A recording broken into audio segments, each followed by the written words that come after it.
introduce ourselves. And my name is Christy, and I am an alcoholic. Hey, Christy. I'm Tom, alcoholic. Hi, Tom. Jason, alcoholic. Jason. Jorge, alcoholic. Jorge. Andrew, recovering alcoholic. Andrew. I'm Mitch, I'm an alcoholic. Mitch. Wayne, an alcoholic. Wayne.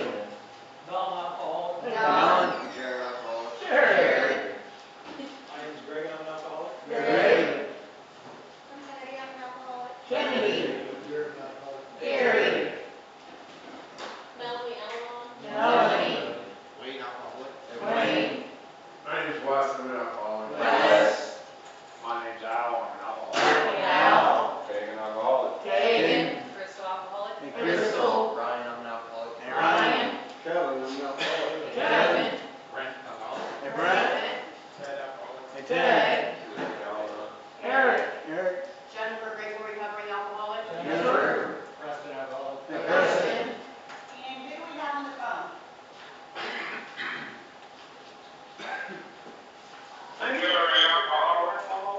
Hey, Jerry. Hey, Jerry. Sharon. Hey, Jill. Jill. Hey, Hi, Katie. Katie. Oh, there's Jim. Jim and Jim. Johnny. Okay. All right, and that brings us to the point of our meeting tonight. Fort Recovery is a lead meeting, and I have not had the opportunity to hear this man's lead, and I'm pretty excited to do so. With that, I will give you Jorge.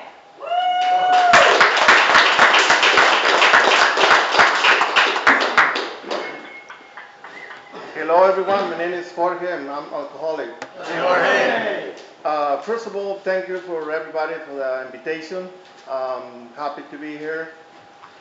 And so I'm gonna start about everything I remember when I'm young.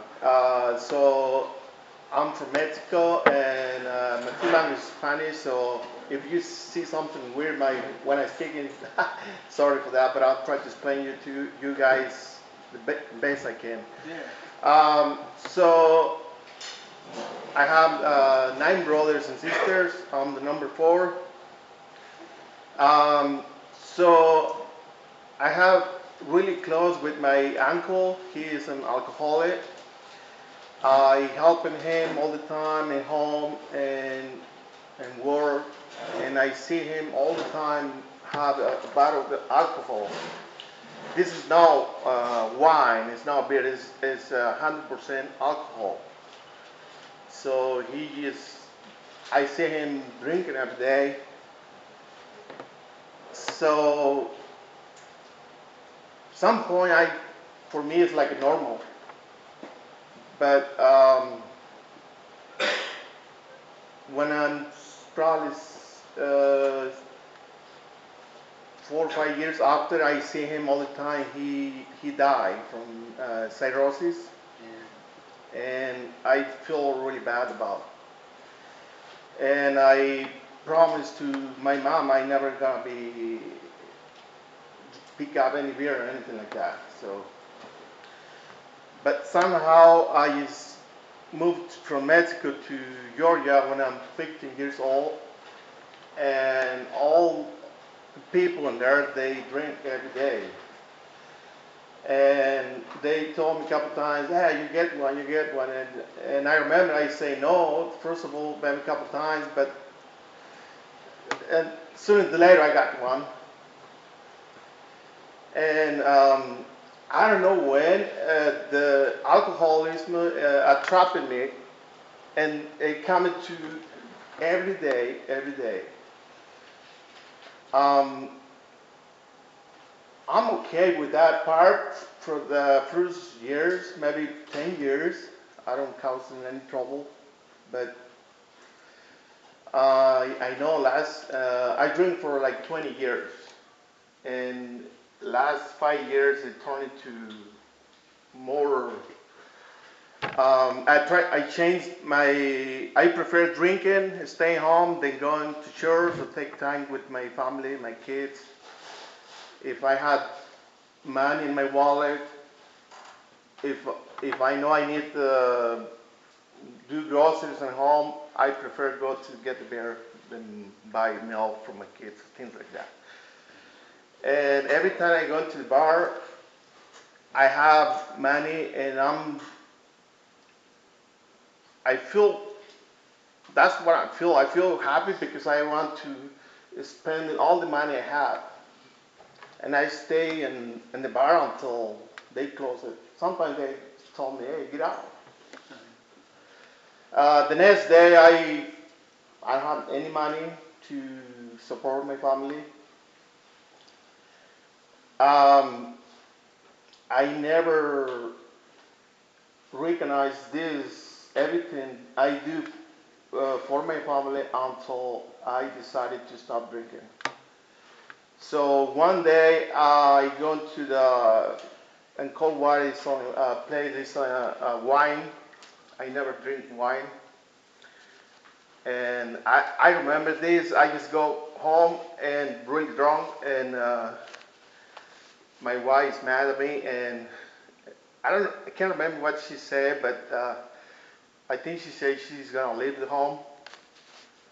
And I don't want to hear that. So I picked up the chair and broke the glass in the van. So they called 911 and come and arrested me for domestic violence. They put me in jail for 3 days, and I have an attorney, and he's really good about. He dropped the charges for nothing. But the only time I stopped drinking is 3 days in jail because we don't sell beer in there. But the first day I got out, I just picked up beer. And he told me, hey, you don't have to pay me anything. You don't have probation. You don't have anything like that. But I recommend to you stop drinking. So I say yes, but I never stopped. 2 years later, I'm in home with the kids and everything, and I have an argument with my wife. It is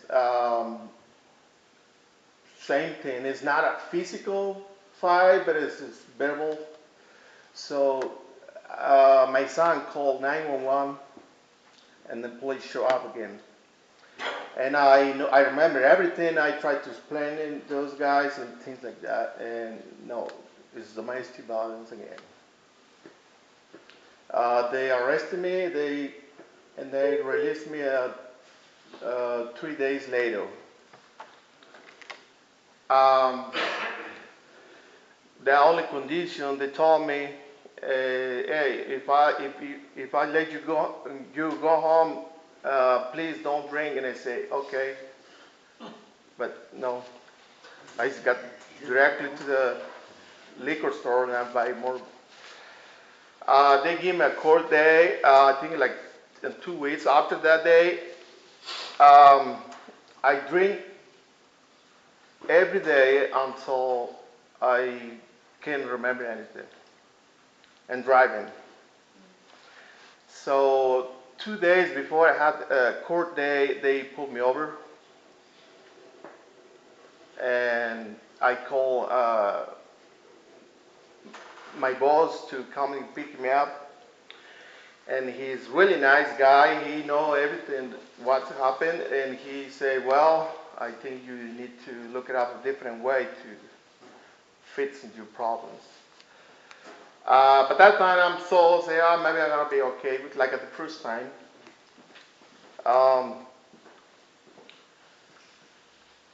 So I go to a court, and they told me, "Yeah, you need to stay here for 30 days."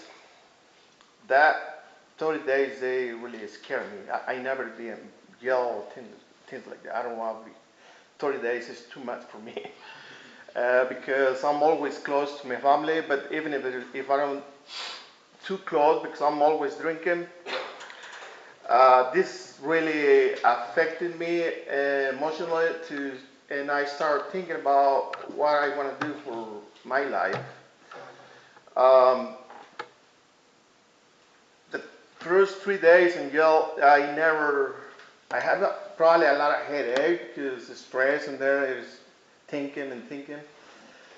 And I making phone calls outside with a good friend. He always really good with me. And I say, can you help me please? And he say, yeah, I'm here for you.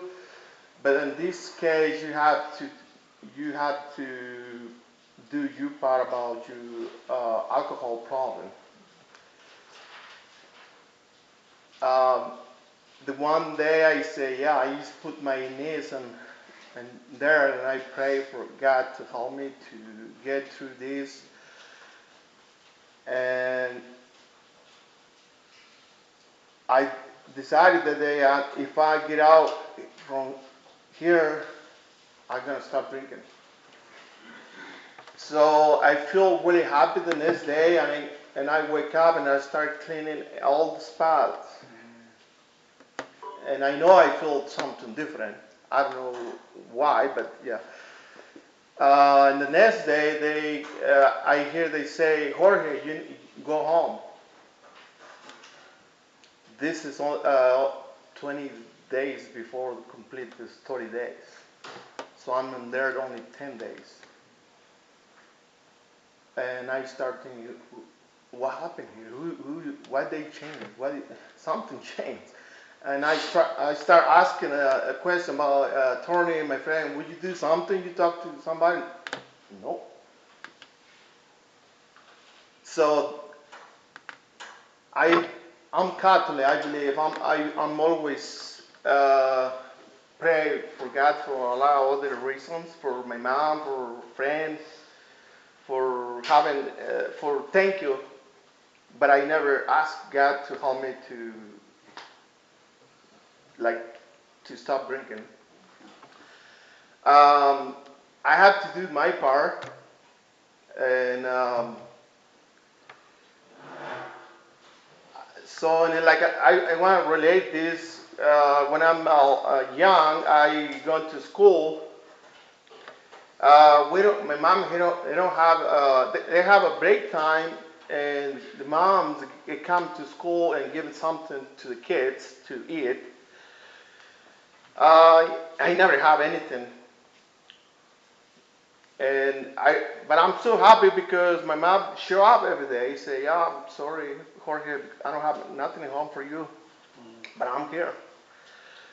So I had to force my friends to take a piece of sandwich or something to survive. I'm hungry. I feel hungry, so I need to do something. So, and I know it's not the right way to do it. I decided to going to school. This is only 3 years. I'm there like from 5 to 6, 6 to 7, 8 to 9. This is only 3 years in school I have. But my mom say, you too young. They're not gonna hire you for work because too young. So anyways, I say I need to do something. So I start knocking doors from neighbors to say, you need something, I'll help you if you give me something for eat, things like that. And some people say yes, and a lot of people no. But I'm, I'm still helping a lot of people. They pass in the street or front of my house and say, yeah, they carry the bags, it's too heavy. And I say, can I help you? No, I don't have money to give. I'm okay, I'll help you. In town, I hear this is gonna be a really good guy. This is gonna be a really good guy, and this is really important to me. Grow up, hear other people say that about me, and they talk to my mom. Your son is gonna be a good man. But I tell you, when I'm drinking, I never hear anything like that. Because yeah, it's just, I make a lot of mistakes. I know I'm not perfect, but now I'm here to. If I say, oh, if I'm hungry, I'm gonna looking for food. So I want to be sober, so I just go to the meetings. And I'm 10 months last week, and I never missed one. I never missed one, and maybe one, but I try to. It's very important to me to go to the meetings. It's because they told me how to stay sober, and then remind me about, yeah. And a lot of good things happen to me right now. And so I hear this say, and Cold Water Group say, this is a good guy. It talked to me in front of me.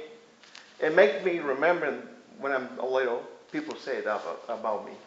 So I feel really happy. And but a lot of days, like especially like one day I'm sit down in the kitchen at home and there's nobody at home, and I say, oh, I think I'll be okay if I get one. But I never do it, and I feel like like angry or something. But the next day, I'm too happy just to remember. Last night, I'm almost ready to get one beer, and I decided not to do it. And that feeling, it made me to stay sober all day, and the next day again. Um, yeah, I don't want to go back to drink again. So, like I say, I grew up with my uncle, and seeing him drink every day, for me, it's like a normal, but no, it's not normal. Um, there's one other uncle, is his two brothers. Um, I know him also, but I'm here in the United States for 20 years. So basically, last time I seen him was like 22. He died because he lived with my mom all the time, and he's probably 40 years old. He never had any girlfriend or anything. And my mom say, yeah, you need to go outside and do your life. You need to find a girl. So he find a girl, and they don't go last just 3 months. Why? He's an alcoholic. So, and he talked to my mom, can I come back to home to live with you? I say, no, you need to work for you, you need to pay your rent. One day, the neighbor talked to my mom, I don't see your brother for like 3 or 4 days. So we called somebody to go in the house, and they find my uncle that is dead already 4 days ago. And what they say, he probably too drunk and he fell and hit the head something. And I don't want to be. In my case, I have these charges about domestic violence, and I have only 10 days in jail. So I don't want to go to prison. I don't want to die. So I'm really happy because right now I know what is bad about alcohol, and I decided to stop drinking.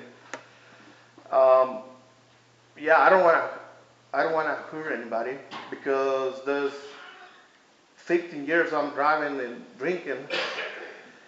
From home to work, it's only 15 minutes, and I can't wait to get home and get the beer. I just go directly to the gas station. By the time I got home, it's already a 6-pack. Um, I'm not complaining about all this. My situation is all my mistakes because I'm alcoholic. I'm drinking alcohol.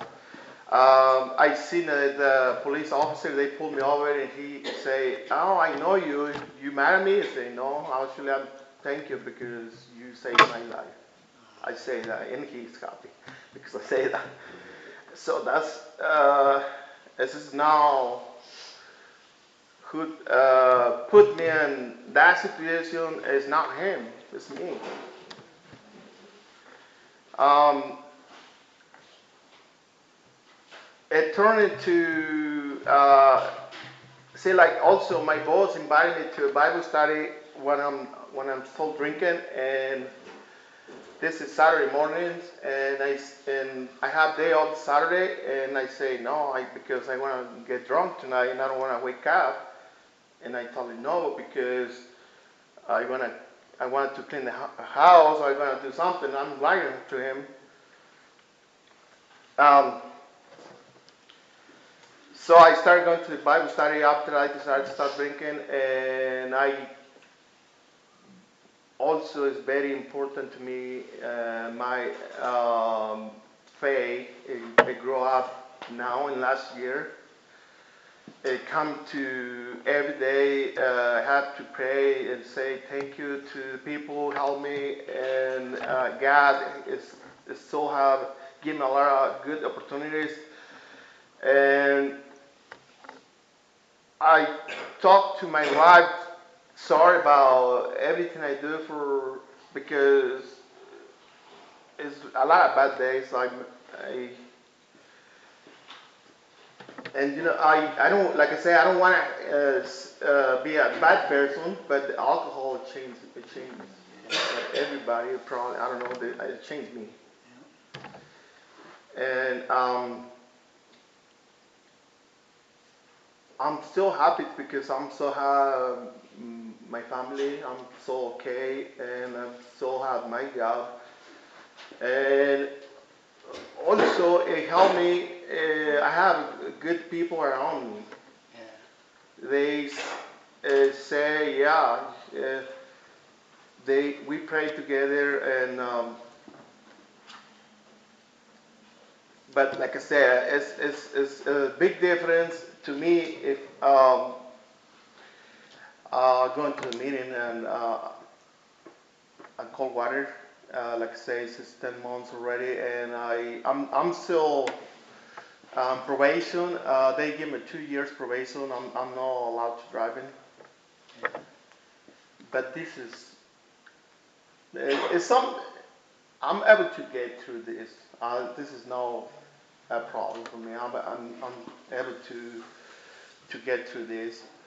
Um, it's already 1 year, so I'm still waiting for another year. And the first 3 months I'm being sober. It's a little hard than now. But they always probably, I don't know you guys, but for me sometimes they feel like, oh, I just kind of need one thing like that. But in meeting Fridays, I'm been learning how to not to feel that way. It's not necessary. I don't need drinking. We don't need it. But yeah, I guess also if I something I can do for anybody here, I'm able and I'm happy to do it because I want to give it back everything you guys do for me. Like I say, I don't want to go back. I don't want to be in prison to recognize I have a problem. I don't want to hurt myself. I don't want to hurt anybody. I don't want to die. Well, if I'm dying, I know it's too late. But I'm still here and I'm recognized right now. I have a problem. And comments about my family say, yeah, I think you're okay if you get one beer. But no. Mm.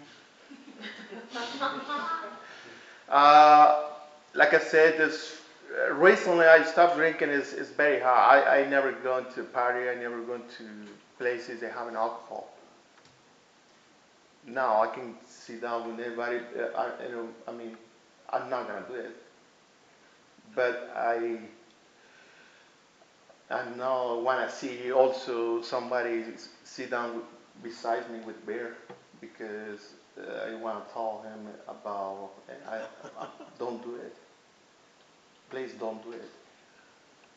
Because at some point alcoholism it put you in a big trouble. We don't want it. So I guess I don't know how much I want to say. I just probably um, um, like say God helped me to get through this, and you guys, and I want to keep stay that way. Um, before also it's at home. If somebody say, yeah, can you guys coming home to eat? We go in there and then we drink, and I hear my son say, yeah, I don't want to go with my dad because he's gonna turn stupid. And I know that one day I feel bad and I want to say something to him, but I recognize right now he's right. Right now he told me, hey, he remind me every Friday, hey, don't get too late to your meeting. And they come to me sometimes because they happy about this new life I have right now. I mean, it's new. We have to do something different. Um, like say, we just been doing a lot of, me and my wife, we work together and we make a lot of progress. And for one stupid decision I made, if I'm drinking, we can lose everything, and I don't want this happen. I don't want this happen. And like I say, I'm right now. I go to church every Sunday. My faith go back already again. And God never forget me. He always there, but I never. Yeah. So um, I guess this is all I got for tonight.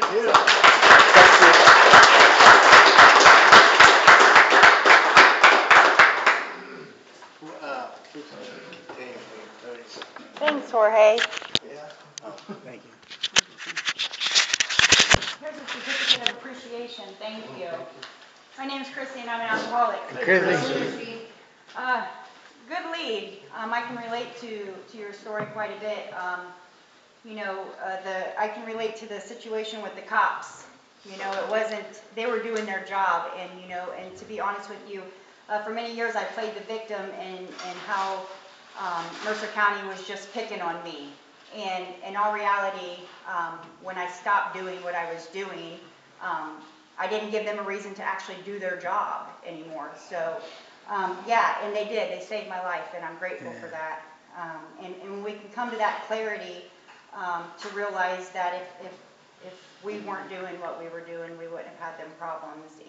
And I am grateful that I got caught for everything that I did, because that's the reason I could stand here today. And I also relate to, for me, it was just somebody stuck in addiction. I was a good person making bad choices. And today, if there was a lot of people, in my day that never wanted to be around me. They didn't like me. When they see me coming, they were like, oh Lord, here we go. And today, I don't have that problem. I can get along with just about anybody that, my higher power places in my path. And I never used to be able to do that. And I'm grateful that this program gave me the ability to do that. So, yeah, thanks for sharing your story. I'm grateful I was here tonight. And with that, I'll go ahead and open the floor. Thanks, Chrissy. I'm Mine's, Jennifer, Grateful Recovery alcoholic. hey, Jennifer. Jorge, I just want to say thank you for sharing your lead. This is the second time that I've had the honor to hear it. You get up there and you just take it like a boss, Yeah. And the one thing that honestly really stuck out to me tonight was you know, I know about your uncle and things, you know, passing away and stuff, but when you commented about how, you know, you told yourself that you was not gonna be like him, you know, that just kind of hit home for me because, you know, when I was younger, I lived in an alcoholic home. You know, my mom's an alcoholic for umpteen years, and, you know, I swore to myself that I was never gonna be anything like her. And, you know, unfortunately, I was the worst. I was 10 times worse than her, and I can honestly say today I was probably the worst one in my entire family, and, you know, it's just the fact of the matter, but, you know, like you, incarceration, you know, this last trip, that's what it took for me. God had to do for us what we could not do for ourselves, and, you know, He knows us better than anybody, so I'm grateful for your recovery today, and you give me hope every time I see you at that cold water meeting. You're always there to do the tokens, you never miss a beat, and you help me stay sober, so with that, I'm grateful. I pass. Thanks, Deborah. Ryan's an alcoholic. Hey, Ryan. I'm glad that made the trip to come here this lead. It was very good. I could relate to a lot of what you had to say. Just seeing you stand up there, you know, you do echo that you're a good man. You know, I can just see it. You are a good person. For me, also, I come to find out I'm a pretty good person when I'm sober too. Yeah. Just we're kind of blind to that when we're in our active cycle of alcoholism. So yeah, really glad I got to hear you share tonight. Thank you for your message. Thanks, Thank Ryan. you, Ryan. I'm Ted, I'm an alcoholic. Hey, Ted. Jorge, that's the second time I've heard you, and that was a good lead. You're an inspiration to me, the struggle that you've been through in your life, I mean, you know, and overcame. You should be proud of yourself. And like Brian said, you amplify, you know, I can tell you're a good guy, a really good guy. So, you know, keep up good work, and you know, you've helped me in my maintaining my sobriety. So, thank you. Thanks, Ted. Thanks, Ted. My name's Wes, I'm an alcoholic. Wes. Really happy to see you do this. Sorry, this is my fourth. It's the second time. I didn't get to see the first one. But I just remember when I met you in Coldwater and we were with all the sofas, and I thought, this guy's serious because he's here and he's staying here. I'm not even sure he catches everything that's going on, but by golly, he's sticking to it. And I admired that right from the beginning. I thought, this guy's going to do okay. Thank you. Thanks, Thank Wes. you, Wes.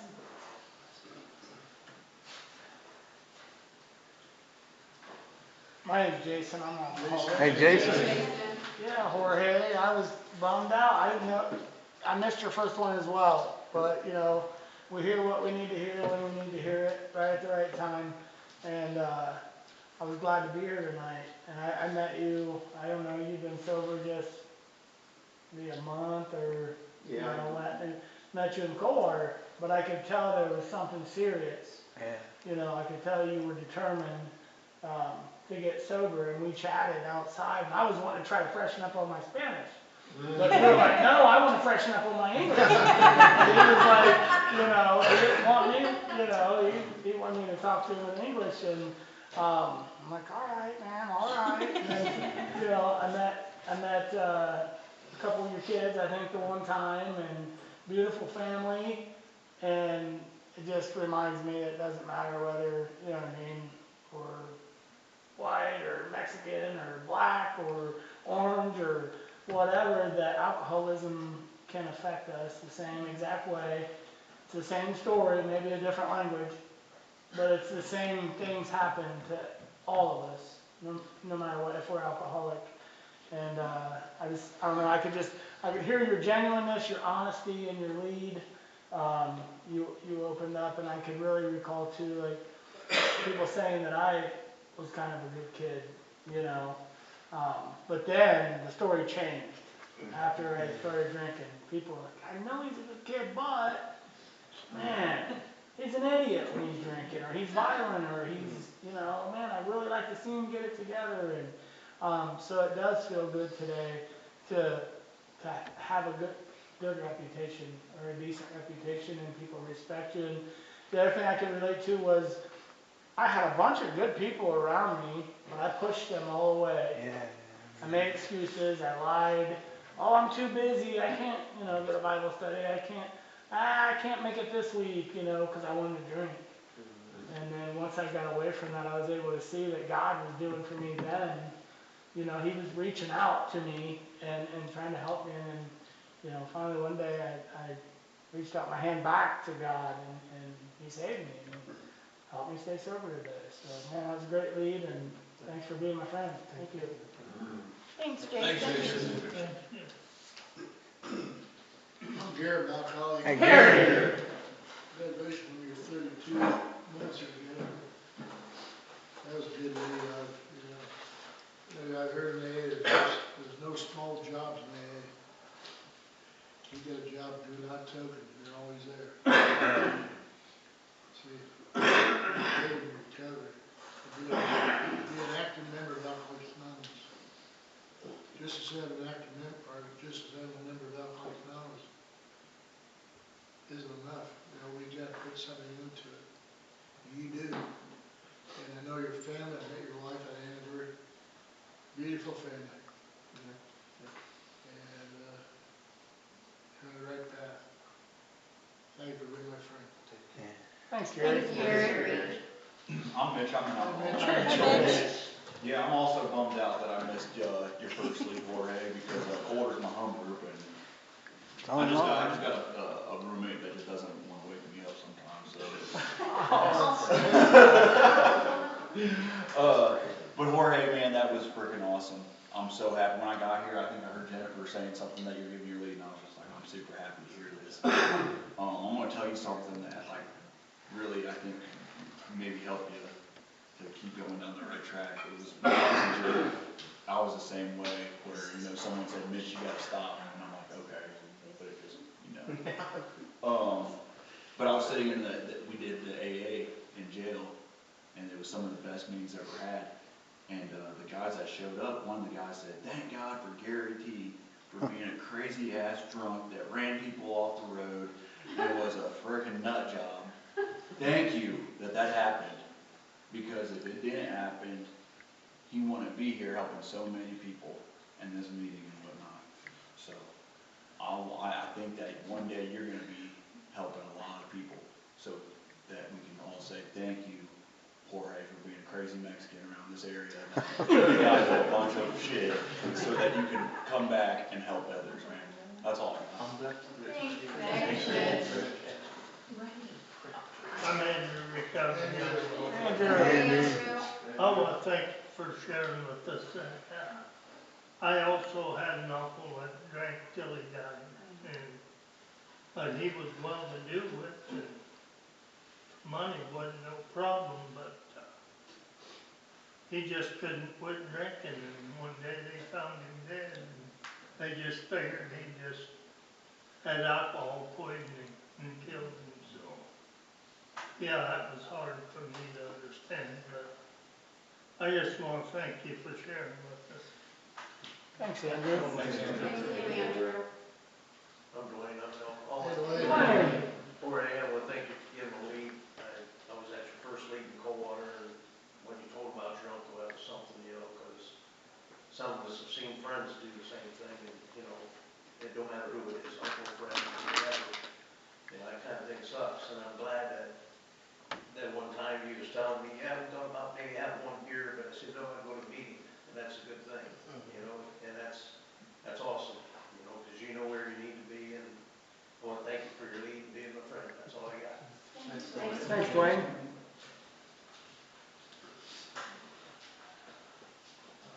I'm Kevin, I'm an alcoholic. Yeah. Thanks, Jorge.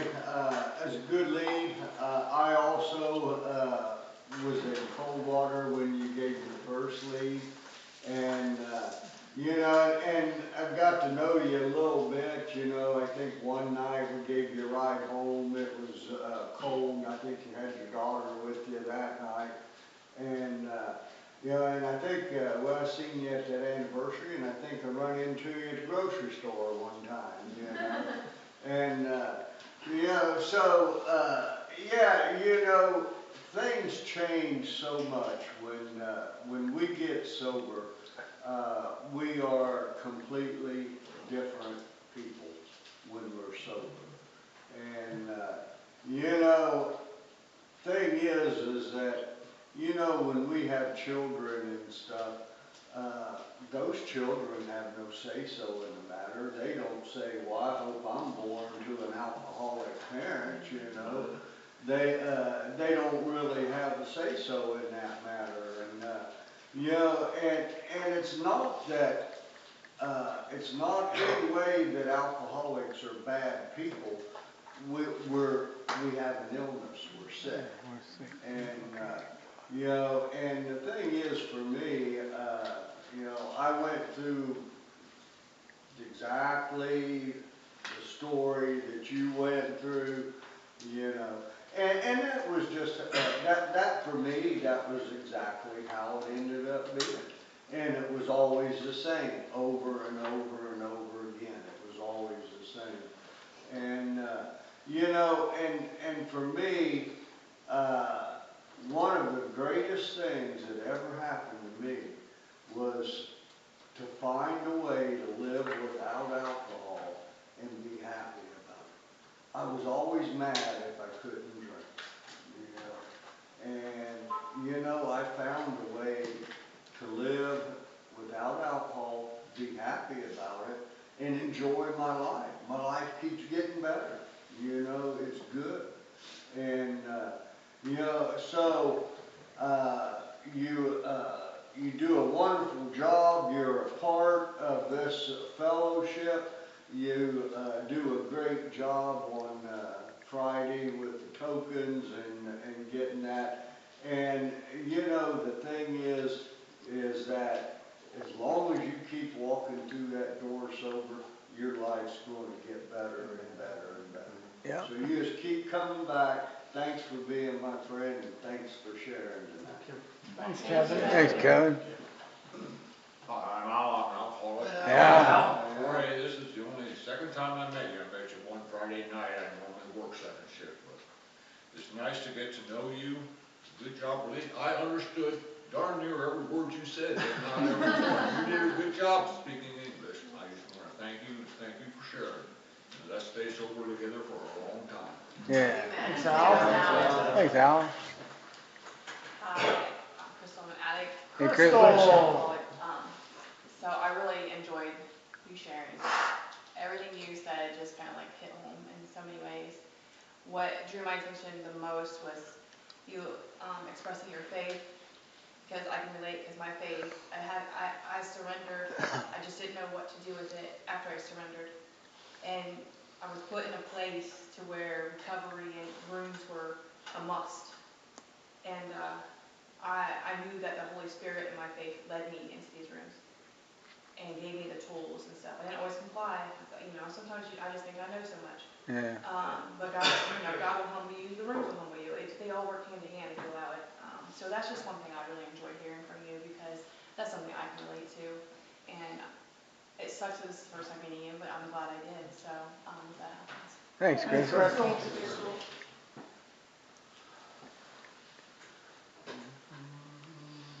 Do we have anybody on the phone? Hey, this is Jenny. I'm an alcoholic. Hey, Jenny. Hey, Jorge, that was an awesome lead. Thank you so much. I related to a whole lot of your story. When you talked about that little boy who, you were hungry and your mom showed up but she didn't have anything with her except love. And it's kind of like this program.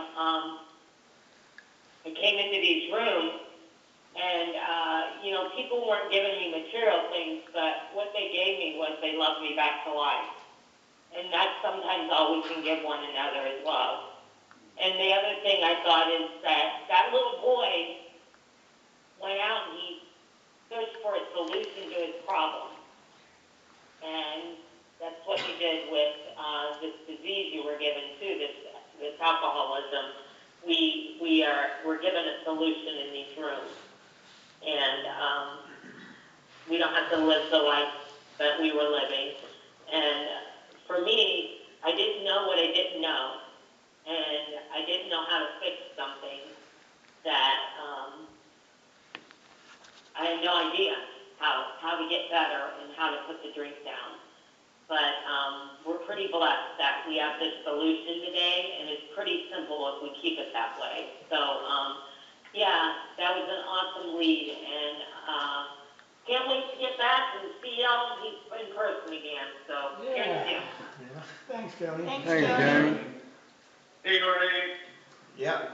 Hey, Jorge. Hey, thank you so much for your story tonight. Your lead, I thought it was exceptional. You know what really resonated with me is when you're talking about, you know, how you knew, you know, you heard other people and they knew the true you when you were younger, and they were a good person. You had that goodness in you, but, you know, and it made me think of this poet I heard once who was reading one of his poems, and incarceration was part of his history, and he said, he gave this line, he said, though I did what you say that I did, I am not who you say that I am. And that person knew that he was a good man at his core, but you know, we do things that we don't want to do and we act how we don't want to act when we're drinking. I hated myself when I was drinking. I hated myself because I knew I was not being anywhere close to my true self. Alcoholics Anonymous has given me the opportunity to be the closest version of my true self. And I like myself today, too, because I know that I'm a good man, too. And so are you. So thank you for your story tonight. It meant a lot. Thank you. Thanks, Jim. Cool.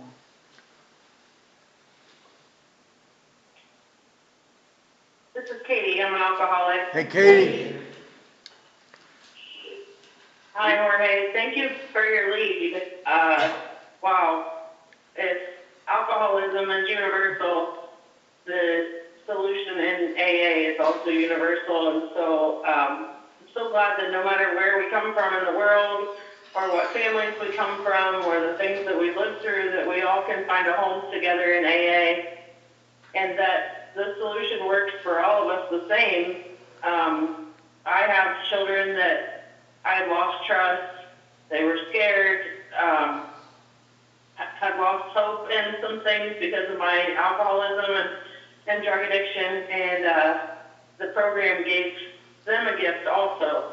It gave me myself back and the ability to be the woman and the mother that I wanted to be, and it gave my kids their mom back. And so it sounds like you have the same story, and I just know for me it's just gotten better as time's gone on. And so, you know, God gives us this gift in AA. Not only do we get to have a good life for ourselves and our family, but we get to help others to have a good life. And so I'm happy to share this program with you. I'm happy that you've become family from far away, but here we are all together in Ohio, recovering and having a good life. So thanks for being my friend, and thanks for giving your lead tonight. Thank you. Thanks, Katie. Thanks, We're Katie. not in Ohio. We're in Ohio. Just cross the line. Chill, Jason. Okay.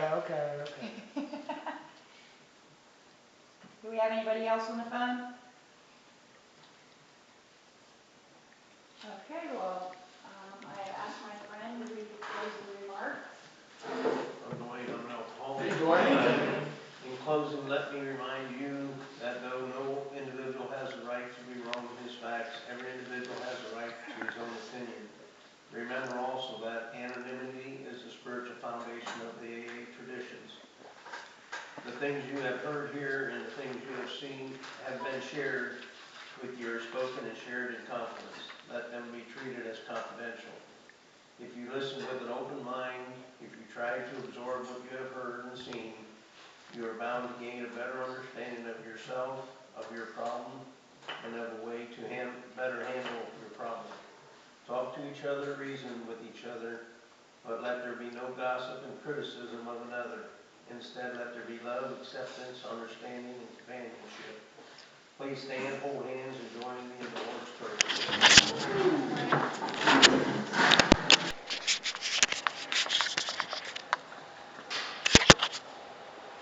Bob, you said Randy's doing something awfully? Yeah, he'll do it. Are you gonna do that? I'll do it. Okay, just in case he doesn't have a key, I don't know. Oh, it should be open. Yeah, that's what I'm thinking, it should be open, but just in case it's not. You're not gonna make it there tomorrow? Not in the morning, I may not be there to open it. I gotta go see my attorney in the morning, and I may not be there. It's in St. Mary's, so. I should make it. He sounded excited, so. Shouldn't last very long.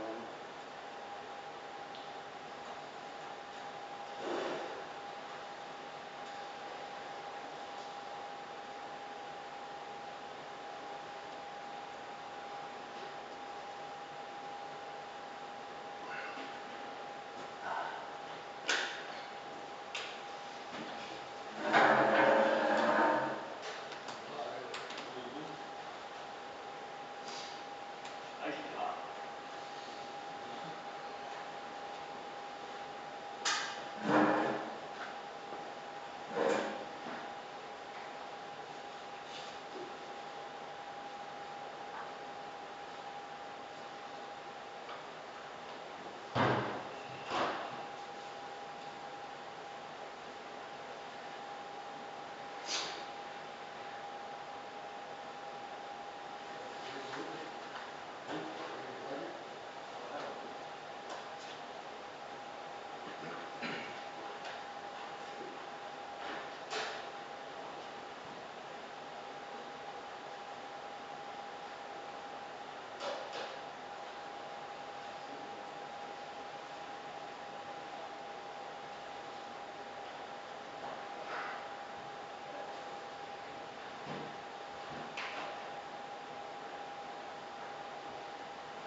See Joe with it? Last month, How's he doing? seems to be done pretty good.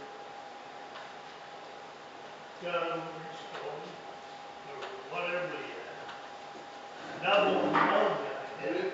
That's still good.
Surprised Wayne wasn't there last night. Yeah. Hey, Wayne. Right there. Surprised see all that many there last night. There's quite a few of them there. Pretty good turnout. Yeah.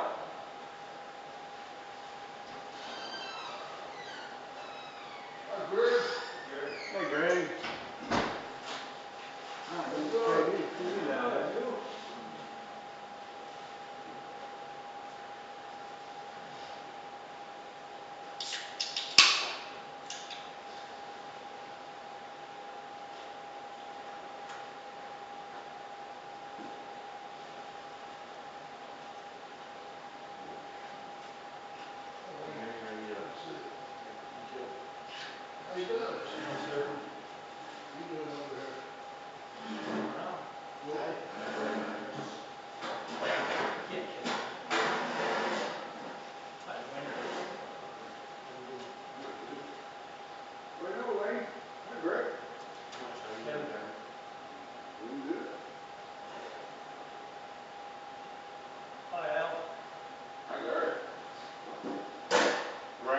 Gary, yeah, I see Gary, and I already said hi to him.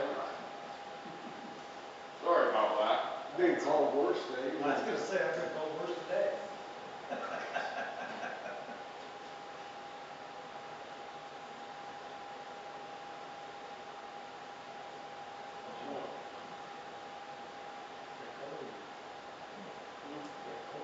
Yeah. Yeah. Winter starts moving. You said before, Yeah, we'll be back there. hey Brent, if there's something by Tuesday. It's that time of year. Never know what you're gonna get. How you doing? I'm Greg. Andrew. Andrew, nice to meet you. How you doing, man? Good. I'm Tom. Nice to meet you, Thomas. Good to see you. Nice hat. You come from Steve the other day. Good deal. Yeah. I'm Larry. Nice to meet you. How are you? Good. Hey Brent. Hi, Brett.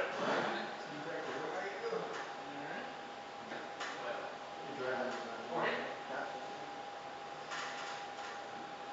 Oh, yeah, we got a big tour. Right. Hi Brent. Good. So, that's that. Good evening, sir. Yeah. Got all right. We did cold water. Hospital. Is that what's performance therapy right there? Oh, tough out. Did you do work? Yeah. I had my surgery in 2016. I did my rehab there, but at that time they were telling me every time I would stop, every time I would stop.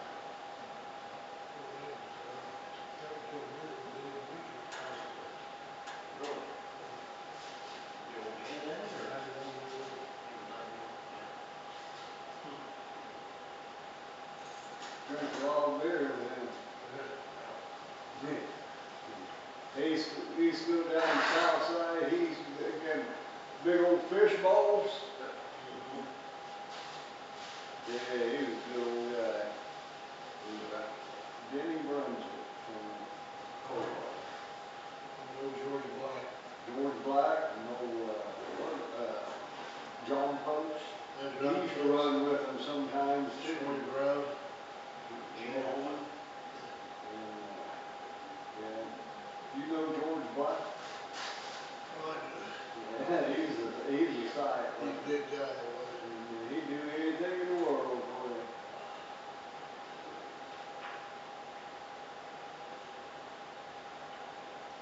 He had a hard time there. His wife died and kids was all real young, wasn't he? He raised all them kids himself. He dates somebody from Pickles. He's a chaplain, was one of the rooms of chaplain. I'm Gary. I'm Tom. Nice to meet you. Knows how to horse. Yeah, all right. I can keep it up, sweet dear. Top of the evening to you. Party's here.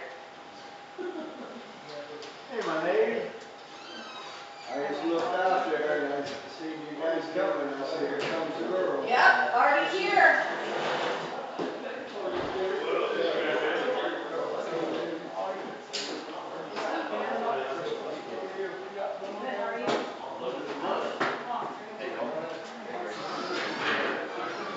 We missed you last night. You missed out on the fun.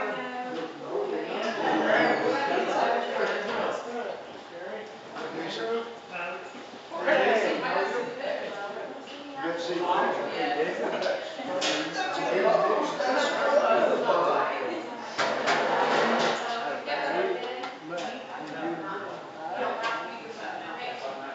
Hey, Kevin. Chrissy's gonna check. Chrissy. Okay. Speaker. Yeah, you got it all figured out. And, I didn't tell you.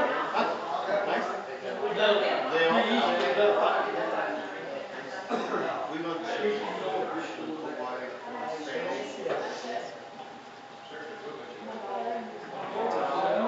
Hey man, how you doing?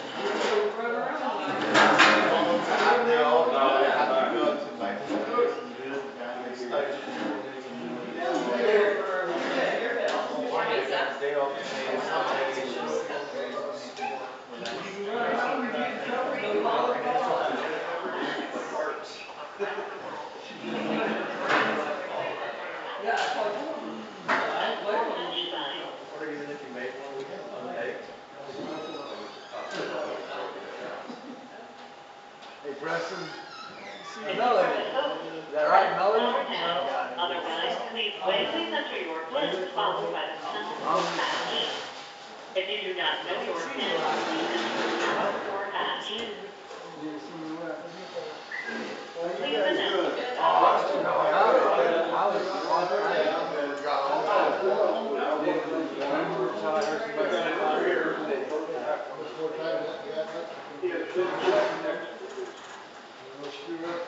Hey, man. Wes.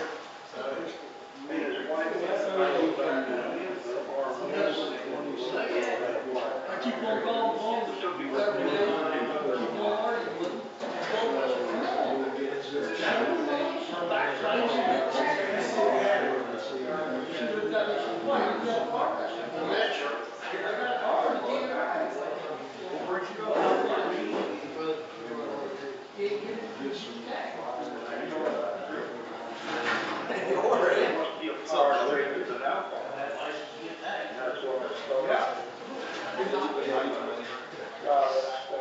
Oh, it's interesting. Do me a favor. I'll pay for you guys. Get the tags, put it in your name. And we'll take it back to the end.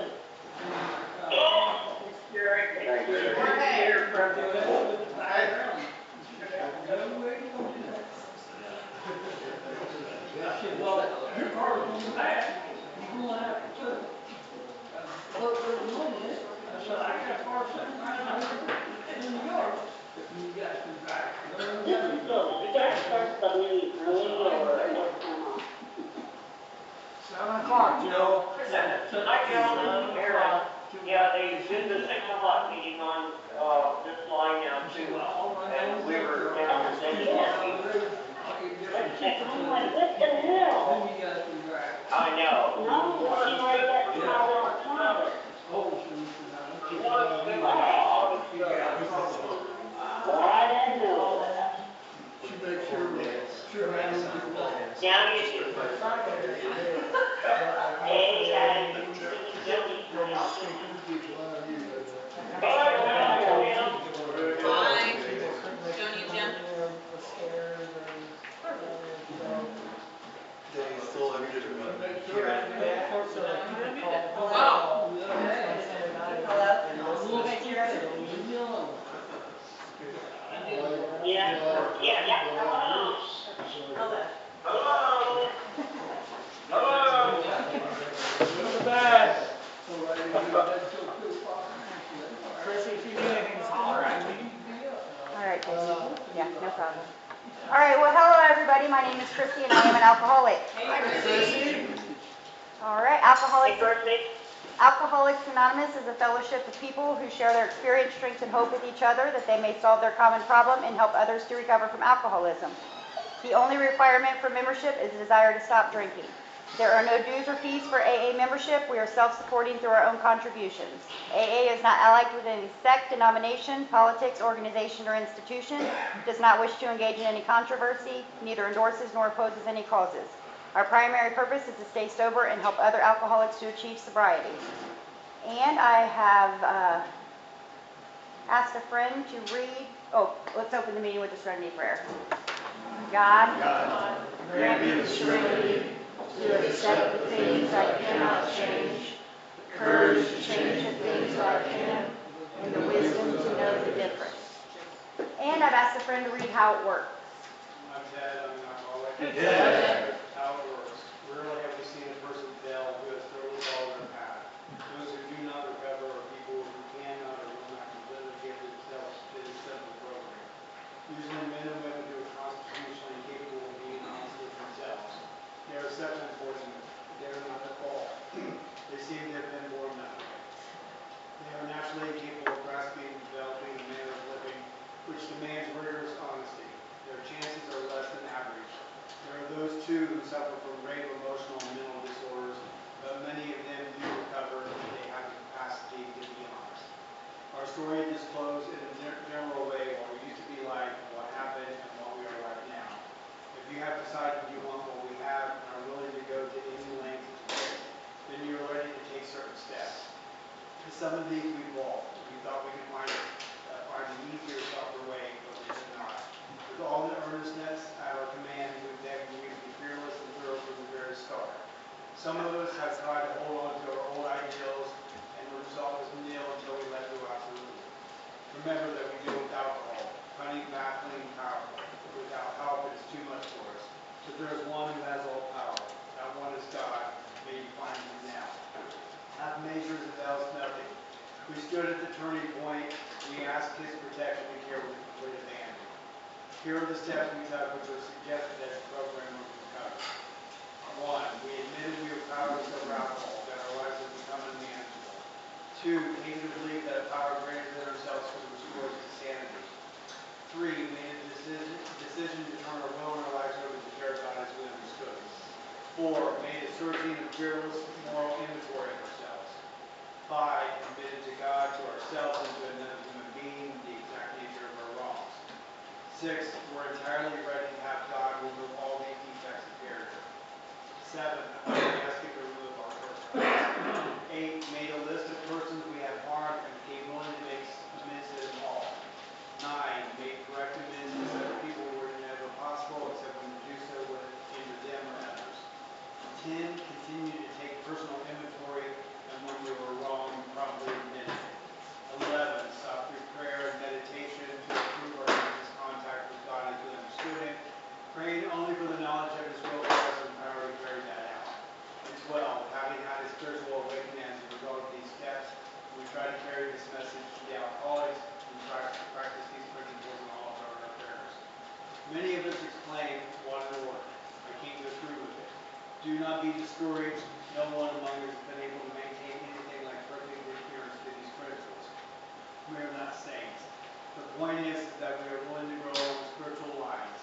The principles we have set down are guide to progress. We claim spiritual progress rather than spiritual perfection. Our description of the alcoholic, chapter to the agnostic, and our personal adventures before and after make clear 3 pertinent ideals. A, that we are alcoholic and could not manage our lives. B, that probably no human power could relieve our alcoholism. And C, Thanks, Ted. Thanks, Ted. And I've asked a friend to read the promises. Wait, I'm an alcoholic. Wayne. The AA promises. 1, if we are painstaking about this phase of our development, we will be amazed before we are halfway through. 2, we are going to know a new freedom and a new happiness. 3, we will not regret the past or wish to shut the door on it. 4, we will comprehend the word serenity and we will know peace. 5, no matter how far down the scale we have gone, we will see how our experience can benefit others. 6, that feeling of uselessness and self-pity will disappear. 7, we will lose interest in selfish things and gain interest in our fellows. 8, self-seeking will slip away. 9, our whole attitude and outlook upon life will change. 10, fear of people and of economic insecurity will leave us. 11, we will intuitively know how to handle situations which used to baffle us. 12, we will suddenly realize that God is doing for us what we could not do for ourselves. Are these extravagant promises? No. They are not. They are being fulfilled among us. Sometimes quickly, sometimes slowly. They will always materialize if we work for them. Thank you, Wayne. Thanks, Wayne. And I've asked a friend to read the daily reflections. I'm Jennifer, Grateful Recovery Hey, alcoholic. Jennifer. As we understand him. My friend suggested what then seemed a novel idea. Why don't you choose your own conception of God? That statement hit me hard. It melted the icy intellectual mountain in whose shadow I had lived and shivered many years. I stood in the sunlight at last. It was only a matter of being willing to believe in a power greater than myself. Nothing more was required of me to make my beginning. Alcoholics Anonymous, page 12.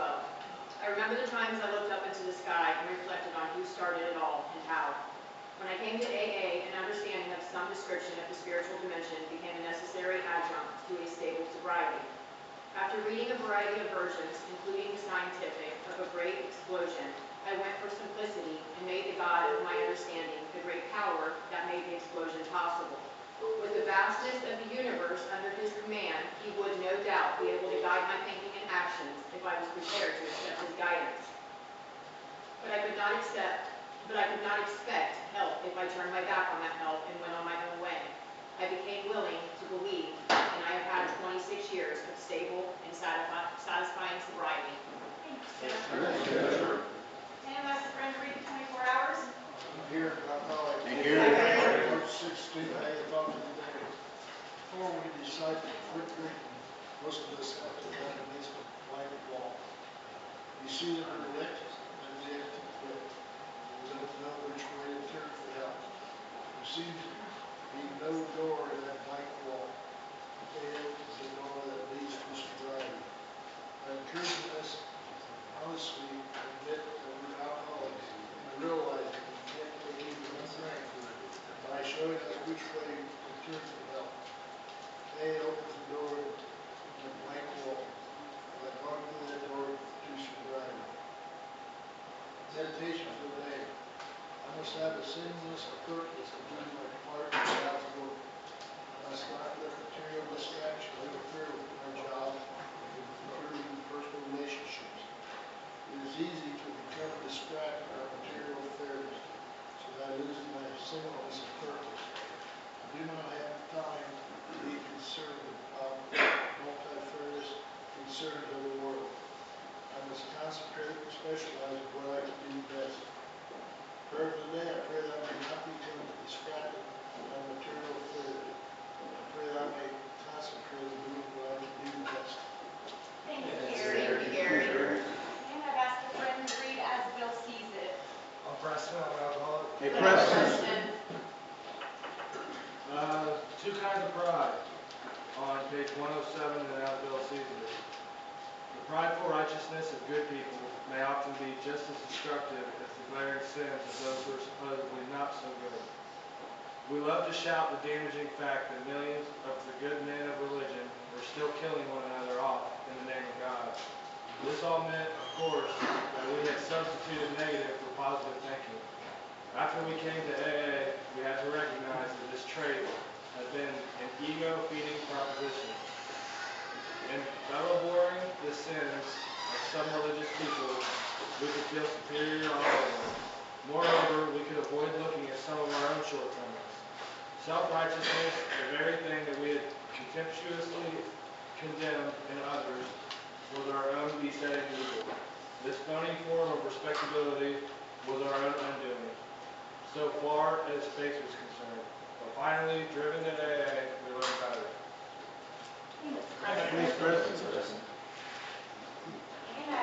friend to hand out tokens.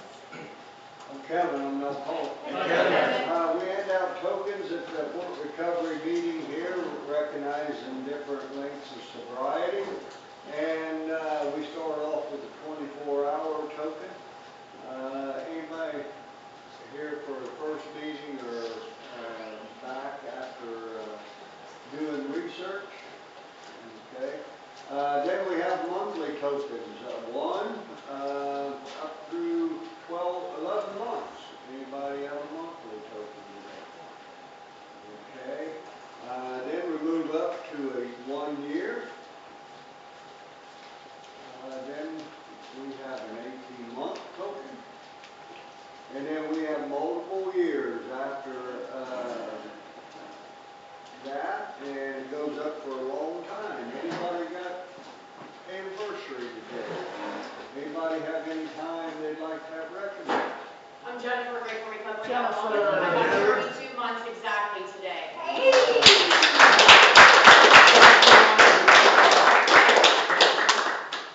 Okay. Well, let's give ourselves a hand today.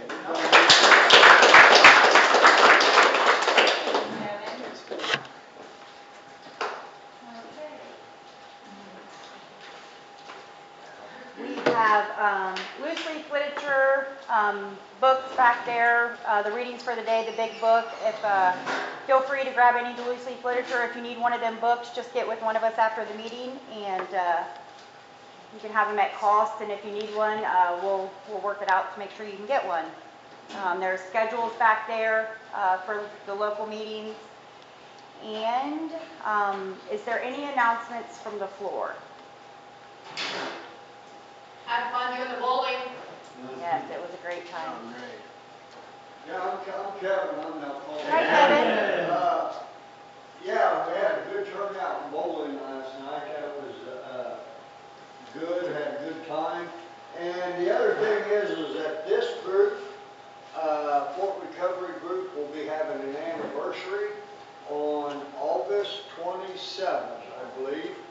And, April or August? April 27th, yeah, I don't know where I'm at. But, April 27th, I think it'll probably start around 4. We'll get some, more information out to you. Crystal has volunteered to get us a flyer together, and we'll get some, information out there, so, that's all I got. Thanks, Kevin. That's great.